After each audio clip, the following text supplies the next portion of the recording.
TEKKAMAN Blade originally aired as an anime series in 1992, telling the story of the Space Knights, an elite unit tasked with repelling an alien invasion.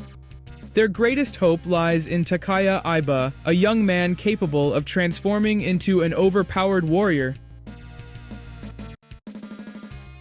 Riding on the show's success, a video game adaptation landed the following year on the Super Famicom, published by Interbeck and developed by a small studio called AI, also behind the mediocre port of Blazion on the same console.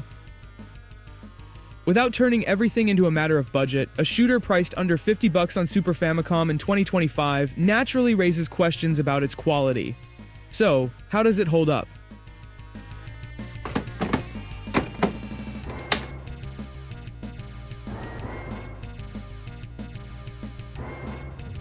TEKKAMAN Blade struggles to make an impression.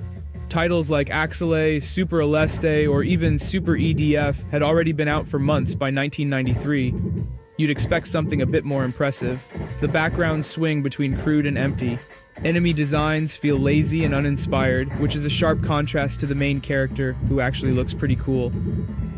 But the most jarring aspect is the sheer amount of recycled visual and audio elements.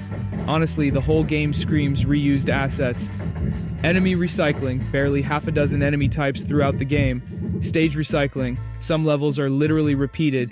Pattern recycling, every mid-boss follows the exact same attack script. Music recycling, some tracks are reused across multiple stages. Even the cutscenes are reused. The result? Playing through TEKKAMAN Blade feels like being stuck in a loop. And yet, it's not all bad. The gameplay is built around an interesting balance between long-range and melee attacks. Throwing your javelin from a distance keeps you safe from collisions, but the slow fire rate leaves you open to counterattacks.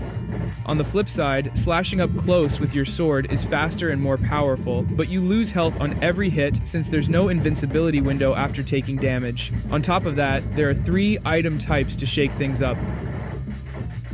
Red crystals let you unleash a special attack that cancels all projectiles on screen, a la aeroblasters, but deal very little actual damage. Green crystals restore a portion of your health, and the lower your life, the more they heal. Blue crystals trigger a short burst of invincibility, Blade Boost mode. Ignoring the recycled content, the game's pacing isn't half bad, with a mix of traditional shooting sections and sequences where you have to weave your way through environmental hazards. The game's other gimmick is the versus fighting mode at the end of each stage. These segments, reminiscent of Mazing Saga, could have been a highlight, but they're ruined by terrible design, sluggish controls, brain-dead AI, and extremely limited movesets. Most fights devolve into cornering your opponent and spamming the same attack until they drop. This mechanic, also used in the 2-player mode, ends up feeling completely pointless.